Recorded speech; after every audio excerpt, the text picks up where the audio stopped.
Wow. Is Robert back?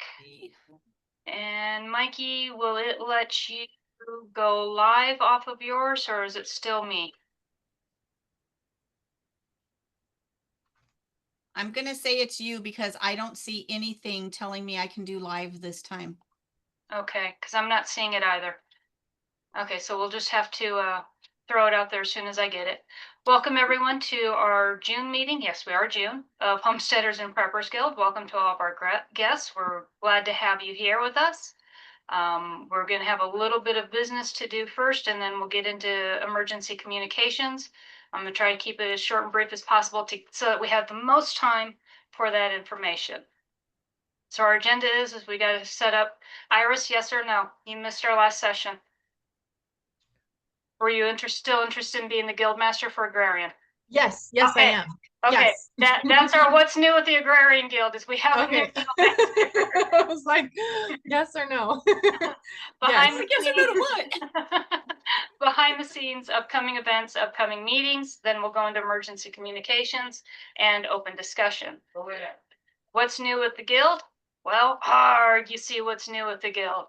We are getting a breath of fresh air and fresh people helping with the two projects. Launching in September will be the Amateur Radio Guild, ARG. I'm having way too much fun with that right now. We do have to probably put a Requiem behind it because there's the Pan-Pacific Amateur Radio Guild, and then there's Northwest Pacific Amateur Radio Guild out there. So I did not see them on the ARL website, but that doesn't mean that I just wasn't looking in the right place for them. And we are planning on the fall and spring events. What's happening behind the scenes? Our fully adopted motto is stay safe, stay aware, stay prepared. For the Homesteaders and Preppers Guild, that basically encompasses everything in what we try to get out there as being a part of a prepper. And even when you have a homestead, that you need to stay safe in what you do, aware of what's happening around you, and prepared for anything. So it's very relevant to both parts of that guild of the project. Behind the scenes, we do have website updates. Like I was stating in the previous meeting, we do have a new website manager named Kevin. He's been pretty good about when I have a change that needs to be made, he'll get it made. He has asked us to kind of rethink how we do the blogs, because everything that we put onto the websites now has to be transferred to the new website later.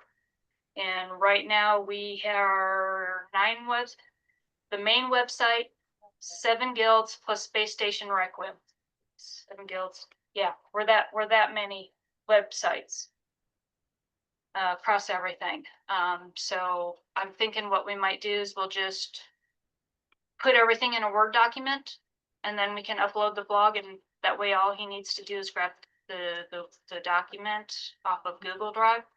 But that's something we can talk about later. We are starting to manage our agrarian resources, which encompasses the agriculture, the property land conservation that we do on our property, the Homesteaders and Preppers, and now the Amateur Radio. So we're trying to get a better handle on our resources. And as I said, property land conservation. Our Homesteaders and Preppers Guild is really the muscle behind the events. We're down to only 2 events a year, and that is our Spring Homesteaders and Preppers Bazaar and the fall. We've now renamed it to the Bandera County Preparedness Event. Yeah, I think that's what we did it to. I'll see it in the next screen, if not. We are going to continue with the Homesteaders and Preppers specific blogs. We will probably continue what we're doing with where if it's more agrarian and homesteading related, we'll put it on the Agrarian Guild. If it's more prepper related, risk assessment, something like that, we'll put it into the Guardians Guild, and anything amateur radio, we'll put it on technicians. Okay. So I think, because that's kind of the 3 guilds that we do. I mean, I don't really want to drop it on Scholars Guild because Scholars Guild would be huge really fast because it's in all the guilds. Yeah. We are going to start building a knowledge database to put onto the new website. Currently, we have freebie downloads for those who become members.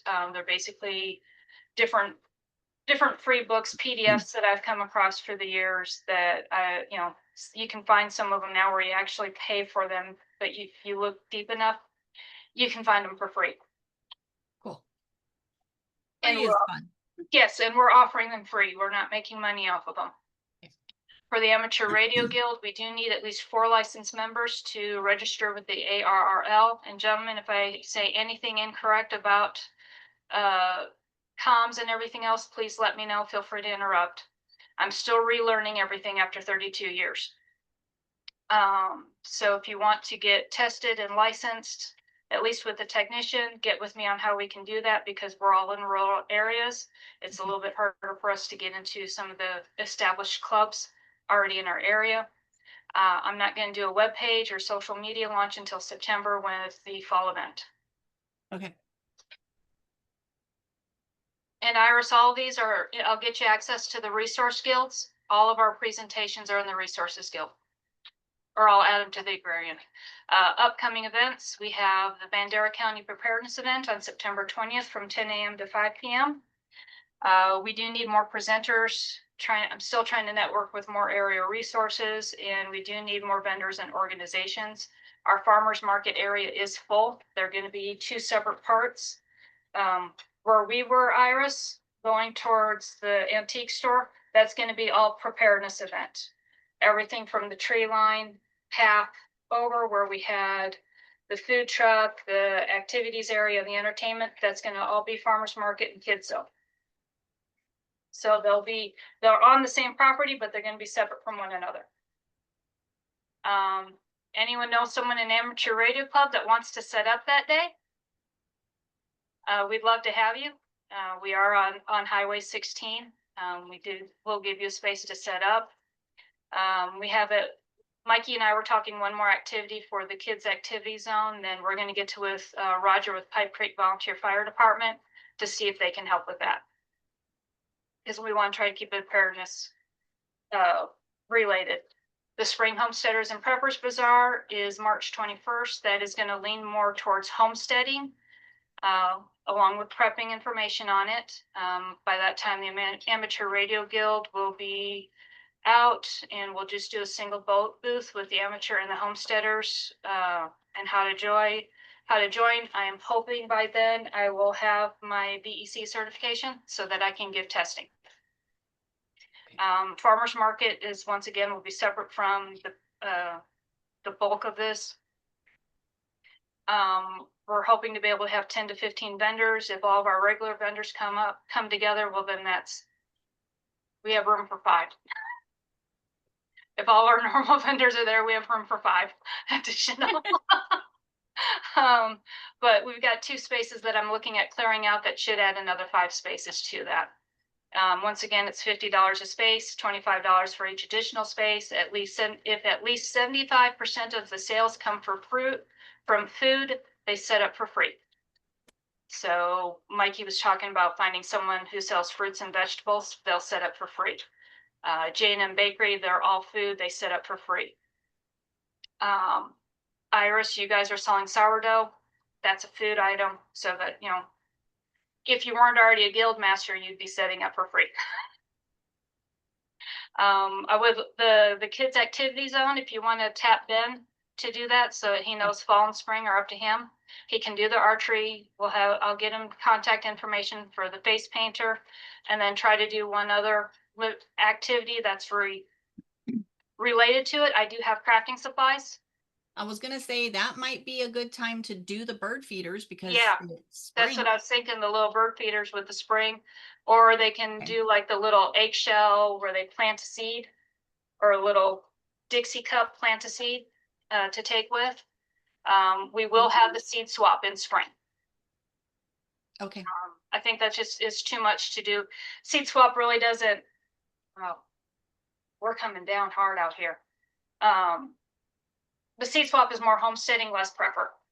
Right. So our fall focus is going to be on preparedness and prepping. Our spring is going to be on homesteading with a dose of prepping. Okay. Upcoming meetings, we will not have one in July because we have the board meeting at 10 a.m. on the 19th. August, we're going to talk about fall harvest and food presentation. food preservation. September 20th will be right after the event, and it'll just be a recap, kind of highlights of what happened during the day. Releasing the date for next year's event. So we'll still go live on it. We'll still have the Zoom card meeting if anybody wants to come in, and we'll, hopefully try to figure out how to do videos and stuff by then. Okay. So that others can see what happened during the day. Matt brought up that whenever somebody does a presentation, maybe we should be over there recording it. So then we can upload it onto the YouTube. That's what I need to do. I need to get a tripod because holding my phone was Mhm. what made me get sick last time. Like Yeah. just standing there holding it. Yeah, Uh-huh. I got really sick to my stomach. Yeah. So I need to get a tripod because I don't Okay. mind doing that. Yeah. We will have meetings in October, November, and December. I mean, that meeting in December, that's it. We go on break until January. Until the third weekend of January. I was gonna say, yeah, because I'm like, yeah, we get a break. No, you guys get a break. I still have to do the board meeting, be ready for the board meeting in January. I know. But And taxes I'm there to help you too. Okay, emergency Secretary's got to be communications. involved. Emergency communications. I've kind of simplified it because we may have people watching this that don't understand the concept behind it. So there are several items in which constitutes the needs for emergency communication. During natural disasters, when there's hurricanes, wildfires, and flooding, and Robert, you're with the Cajun Navy, right? Yes. Y'all were boots on the ground when Helen came in. What type of things did you find work better, or that you have found over the years works best for emergency communications during that? It gets pretty tough.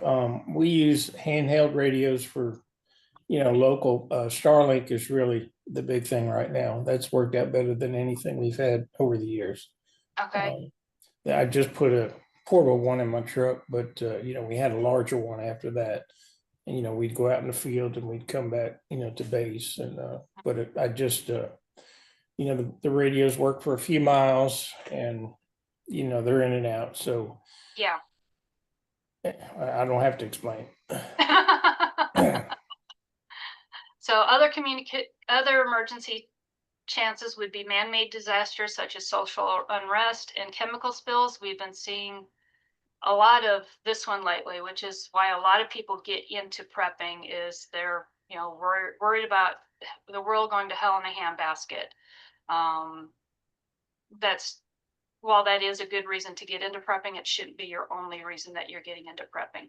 Right. Come on. So first thing you need to undo is understand your needs in communications. The biggest thing is location. Are you going to bug in and stay in your own residence, no matter where you're at? It affords you the ability to have a higher power radio, a permanent antenna. You can get longer range. You have a permanent power supply, whether that is solar or battery generator, whatever that you're using for power in your bug-in situation. You can also use it to power your radio. If you're bugging out, you need to remember what your power options are. You're not going to have access to a plug to plug in your radio to recharge it. You're going to have like a little solar charger. I've got a hand crank one, which is a great way to get kids to be not quite so energetic, is to have them sit there and crank it for 5 minutes. But it works. I can charge one of my radios in about 20 minutes with a hand crank generator. You have to look at portability versus range. I've gotten in a couple of smaller Baofeng. Am I saying that right? Baofeng. That Yes. they're great little radios. They're nice and compact, but where I'm at, I cannot get any range on them. One of them is a GMRS, so that's part of the issue with it, is that it's not meant for range. It's not meant for using on a repeater. The other thing you need to understand is that you need to practice. Waiting until a natural disaster or other disaster happens is not the time to start learning how to use your radio. I am on a really steep learning curve here. I've had one of my radios now for 4 weeks, and I'm still going through the book, looking at YouTube channels, hoping I can get together with people at the field day next weekend and, really learn how to use the radios. I've been out of touch with the amateur radio for 32 years, and while some things have remained the same, a lot of things have changed. We didn't have computers back when I used them. You'll want to get your technician's license minimum. Even if you plan on using a CB or, in my opinion, a GMRS, you're still going to want your technician's license because it gives you a lot of the basics of how to use the radio, the basics and the science behind radio usage, which is a lot of what you're going to need when it comes to that point. You're not going to be able to go to your computer and say, hey, how do I do this? You're not going to be able to go to your computer and say, okay, how do I figure out my antenna? Where do I need to change? How do I need to change this? How do I need to change that to get my radio to work? And in the meantime, learn as much as you can about radios. Learn, that's the biggest thing. It's the same with all relations of being prepared is you need to understand your location and your practice and know your materials before your setup limitations before the emergency happens. So how much does this cost? Please don't tell my husband. Both things are about $30 to $100 each. I've found some really good deals on Amazon, eBay. Just got a set of 2 of them for $40. They're just nice and small that we can use in our area. A large setup, guys. You want to tell us about how much you've spent on your setups at home? Oh, you don't even want to know. It's horrible. Yeah, I've been showing Matt some of the setups, and he says, "Babe, no. You're not getting that much. We need to win the lottery first." But one thing I've learned is keeping it simple and basic is much better than having a lot of complexity. Yes, it certainly is. I mean, that's the one thing that I'm in all these groups and I see them talking, throwing out this and throwing that, and I'm like, okay, you know what? I want a radio that I can easily program and is going to transmit. I don't always have a comms person when we have things happening so that I can turn to this person and say, hey, I need you to make this communication. A lot of times I need to be where we're a bug in. And so we have Mikey and Ben will be up here. We have our family of 7. We have my 3 kids, Mikey and her kids. So, I'm going to be managing up to 20 people. And what are 20 different people doing to contribute to our bug-in community? So I'm proud, if I can sit back and be the comms person, I would love that. But realistically, I know that I'm going to be the one in charge and everyone's going to come to with questions. So I'll have to make sure that I have somebody who understands communications to help step on that. Choosing a radio. There are at least 3 different kinds. And then like I said, gentlemen, I'm simplifying this. You have CB radios, which are citizen bands. There's no licensing and they're short range. The other night, I am about 15 miles from Interstate 10, and we got a lot of hills between here and there because I'm in the hill country west of San Antonio. The other night, I actually got to hear and talk with some people on Interstate 10. That's the first time since I've had my CB radio I've actually been able to talk to I-10. I heard some people as far away as 281, which is really, really new for me. So otherwise it's short range. I can talk with my neighbors down the road. We've got 2 elderly couple that live down the road from us. We've got a volunteer firefighter at the end of it. We can talk. When we lost power the other day, all of us were able to talk to each other and say, hey, what's going on? Da, da, da, da. Can you do this? Can you do that? My neighbors are not tech savvy at all. They have a cell phone and they don't know how to use it. Testing to what level of amateur radio, at least technicians. GMRS is local communications and HAM's long distance. Mikey, if you see any comments like that, can you let me know? Because on my screen, I can't see when people comment. GMRS and FRS, which is the family relay service. My mind just went totally blank on them. Correct. You do have to be licensed. It is just a $35 license. You don't have to test, and it covers your entire family. If you're going to use a amateur radio, which I think I got all of the, sorry, give me a second here. Hey, when you say it covers one family, does that mean it covers one family in the same house? Or would it be Rod, like, do you know if it's one household or if it's like, if I get a license, can my sons in Corpus Christi use it? Or do they have to have their own? And so, and I haven't used either of those systems. I've never used GMRS, and I've only Okay. used FRS when, as far as I know, it was unlicensed at the time. So I'm not sure on that. Okay, because I thought the last time that I used those, we didn't have to have any licensing. 830-502-022.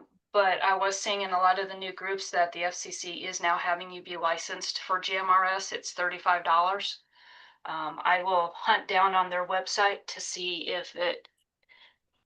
I'm going to err on that side of caution and say that they have to be in the same household as you.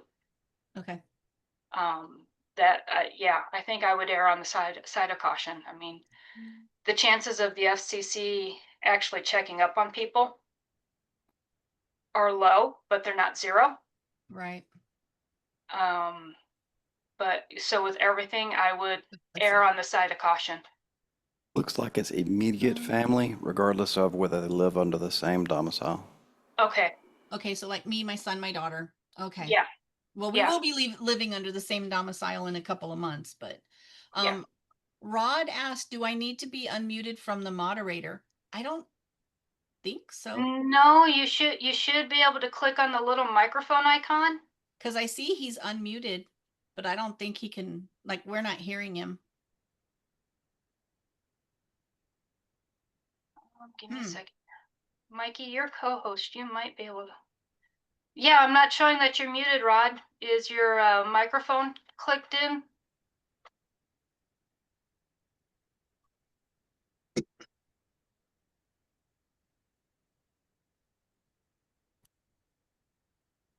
Don't be scared of the cats.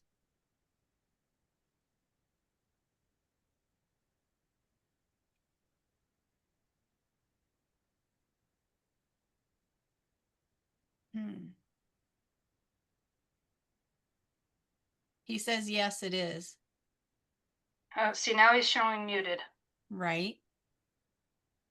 That's weird. It's the gremlins, Rod. Yeah, They don't want you to we be have on regular video gremlins. or on microphone today. So with this big long alphabet soup, this is all amateur radio, shortwave, high frequency, low frequency. You must be licensed at minimum a technicians, and there is a test. There's 35 questions. I am currently studying for mine, and I realize I have forgotten a lot.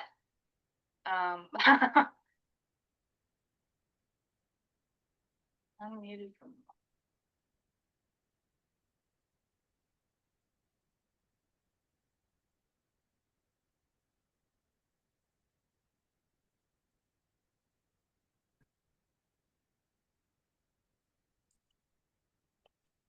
Sorry, we're trying to get you in here, Rod.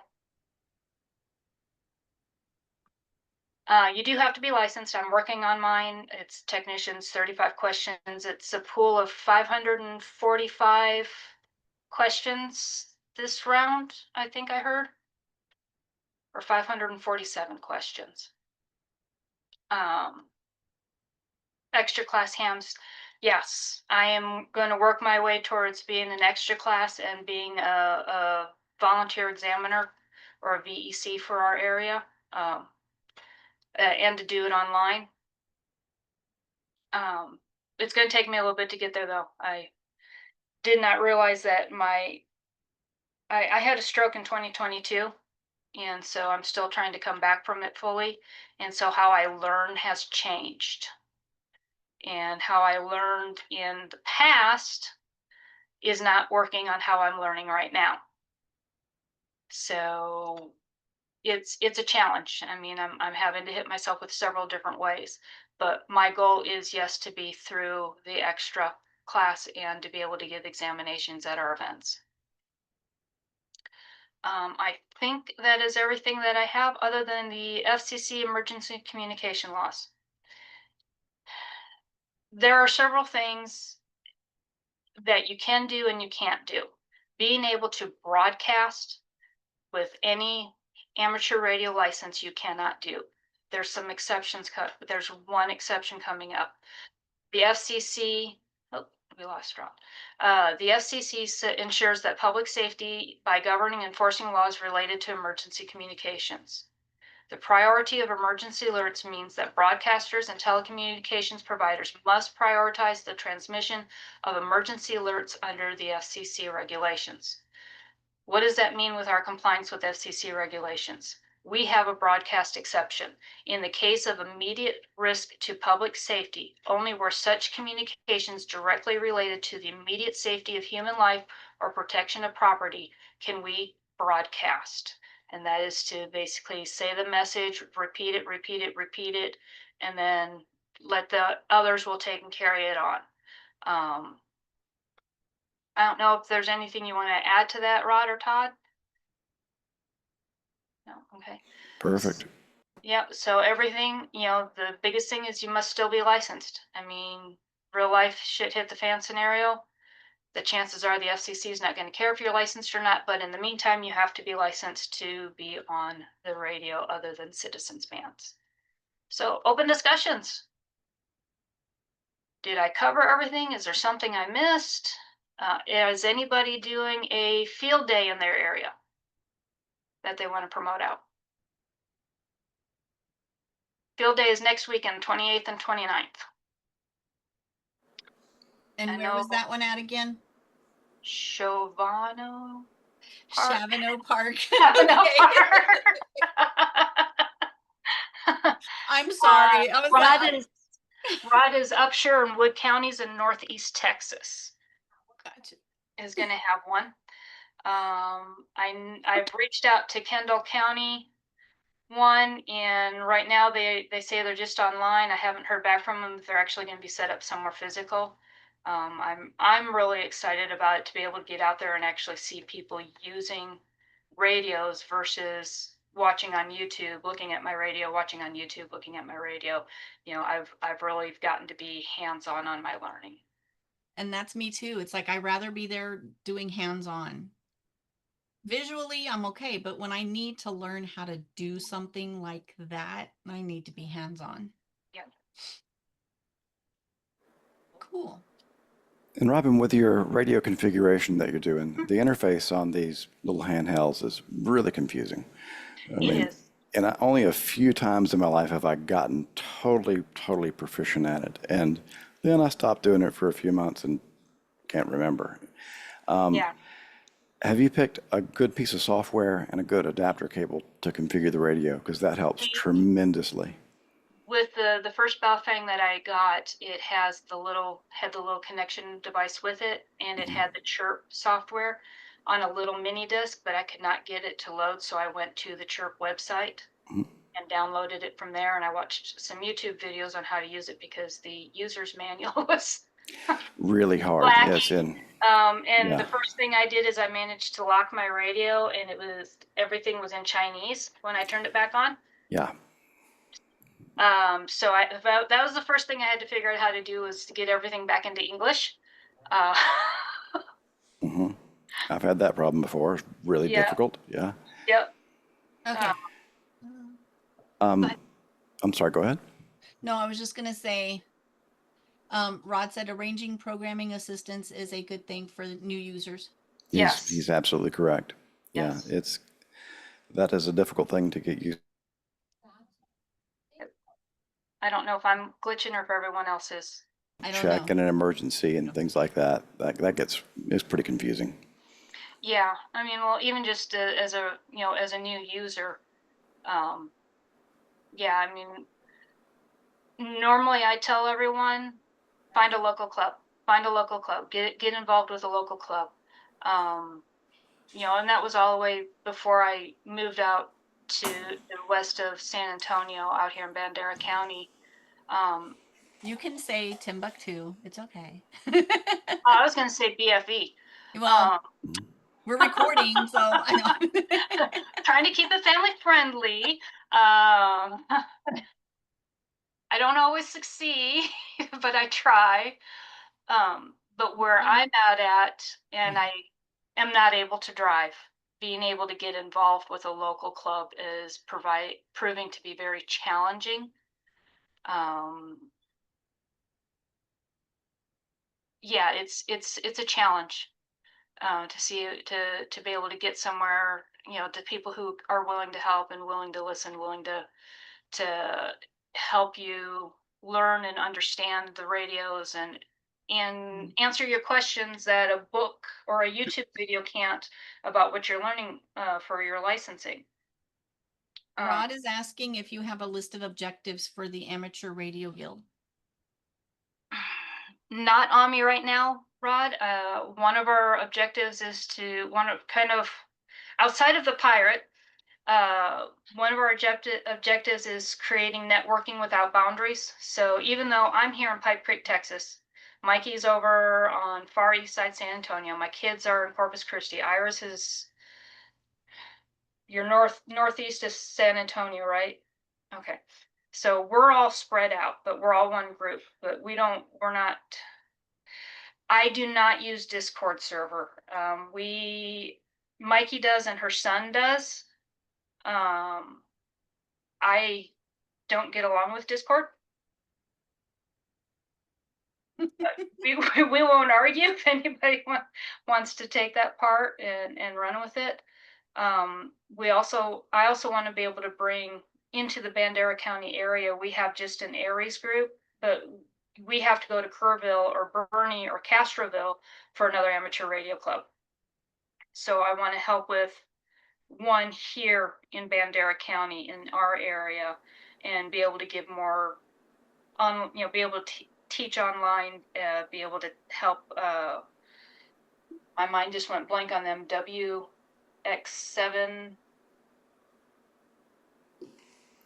There's an online testing group, and they're going to take me through the whole process of being a VEC, and I'll also be working with their group on giving tests online. But I also want to be able to have tests at our group, at our two events. That's, having communications during any type of event. I mean, we had little handheld walkie-talkies growing up out on the farm. Even if it's just that, it's a part of homesteading and prepping that we've been wanting to bring into more, but now we're to the point where let's do this. Let's make it happen. Discord, yes, it is a great resource for helping with radios and questions and issues. I need to get into Discord a little bit more. Like I said, I don't get along with it too well. The last computer I had, I logged into Discord and it decimated my hard drive. Something happened with it. My son seems to think I downloaded something with the Discord app and it took out my computer. That would be cool. We have our meetings on the third Saturday of every month, unless otherwise specified. I have not started any Facebook groups or anything else with the Amateur Radio Guild. We are going to wait until September to do our social media blitzing and packaging with it. We want to make sure that we jump into this right, is the best way to put it.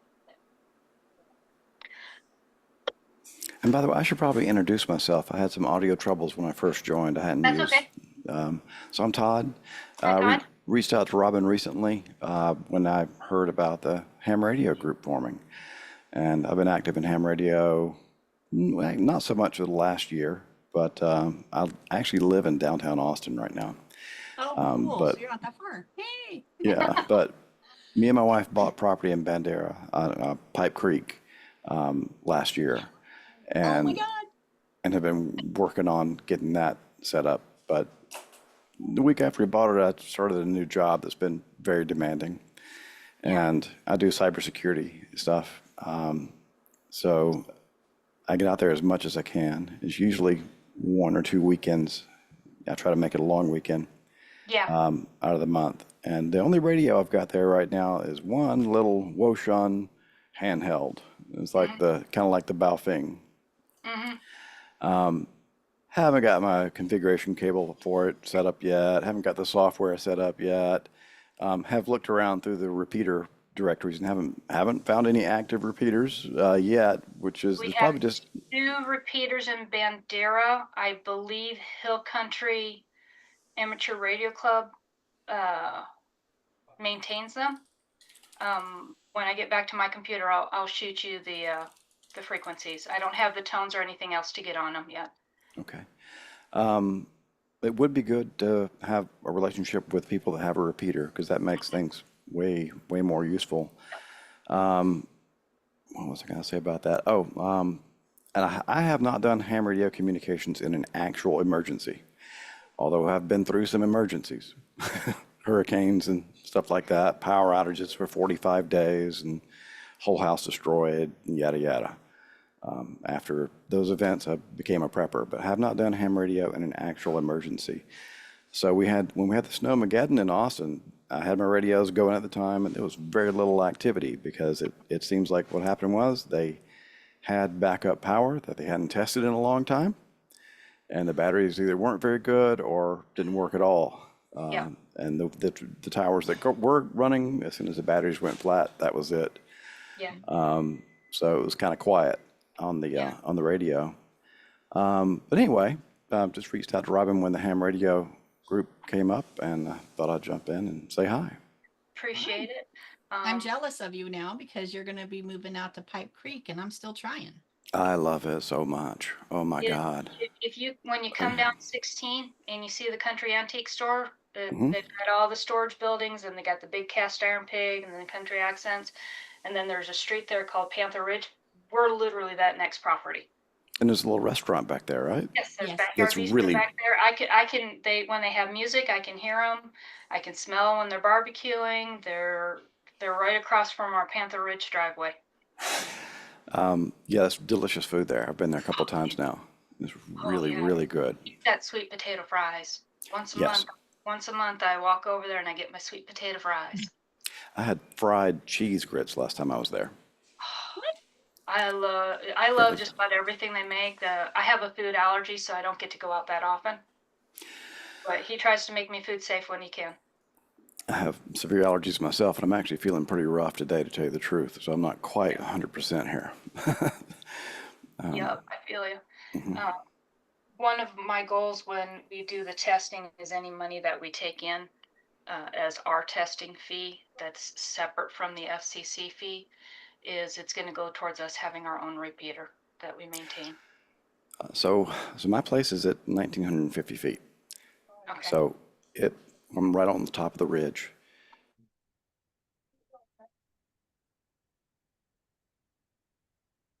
From me to you from up there, and it might work. So it actually might be a repeater site. I mean, if Yeah. I had about a 40-foot tower, I would easily cover everything for at least 40 miles. hmm Right now, my tower is going to be a telephone pole that was unused, Uh-huh. or power pole. There were 2 power poles on the place, and BEC is pulling the transformer and the wires off of the unused one and leaving it intact so I can use it for one end of a wire antenna. Cool. Oh, that's awesome. Heck yeah. Yeah, BEC has been sure. really great. Yeah, we're kind of down in a little valley where we're at. That I really worry about how big of a tower we're going to have to put up to be able to get any range. I know I came across a YouTube video where somebody used one of those crank up flagpoles. For wire antennas, for those are, antenna. yeah, those are really good. Well, we can try with HTs just to see if we can reach on Each other. 2 meter from up there, and that would Yeah. be, if we'd reach you from 2 meter up there, then it would hit everyone. Yep. Cool. Yeah. So yeah, we're excited about it. My husband's kind of excited about it. He just likes sitting there hearing it. I was telling Mikey the other day about I hadn't made any contact with, hadn't been able to hear anybody because of where I'm at. And then when everything was just fine and I could hear Highway Interstate 10, we've got a brand new puppy that has got these great big radar ears. And he just kind of, Mhm. at the radio, and he just did not know what to think of sound coming out of this box. But with me, for emergency communications, I come from the law enforcement military background. Ironically, my MLS when I was in the Army was field signal communications analyst, Mhm. AKA the idiot with the radio on the back. Yeah, man pack. Yep. And then I was in law enforcement for almost 20 years. I'll look into that. The J-pole antenna. We'll give that a look. But all of mine, I lived in Corpus Christi, so every time that there was a hurricane, I was working, and of course we're all 10 codes and everything else, and so listening to the ham radio, it's like, why aren't they saying 10-4? What, going from CB and military police and onto ham radio, it's almost like its own language that I'm having, I'm having to learn, because I'm so tempted. I haven't hit the button. We did have an accidental button hit because someone was playing with my radio and grabbed it.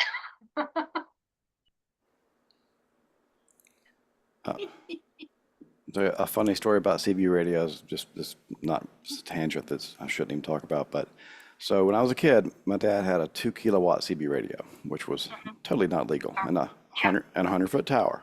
Yep. So the first people that I ever spoke to or heard speaking in my life in other countries were on that CB radio, and I mean Australia, South Africa, and that was in the solar cycle of the late 70s. Wow. When you could get anywhere on CB at that time with a big antenna and a lot of power. And that's completely illegal and really not a good thing to do. So he had always regretted not getting his ham license and progressing past CB. So I finally wound up doing that. So, but anyway, CB was real fun back then. Yeah. I grew up on CB radios. My dad was an over-the-road truck driver, and so mom would have. I was a little beeper because I liked pushing the button and going beep, and then letting the button go so it beeps. Uh, had a whole family of truck drivers that I never knew I had, and so I learned talking on the CB radio, and I kind of got away from it. And then in my mid-teens, once I had my own job and my own money, I got back into CB radios, and then I just went on into the military and communications. Mikey knows I have a talented tongue and ear for languages, and so I went in as a field signal analyst, but they ended up changing me like a week before AIT graduation to linguistics, to a linguistics specialist, because I was on the phone talking to one of my friends in Arabic, and I got pulled into the office, and I'm like, what's going on there? Do you speak Arabic? Yeah, I thought maybe I was in trouble or something, because they never really asked me that at MEPS how many languages I spoke. I knew that I had to tell them I had friends that were from the Middle East, and that was as far as that conversation ever went. And the next thing I know, I'm being shipped off to a different AIT, and I'm just like, okay.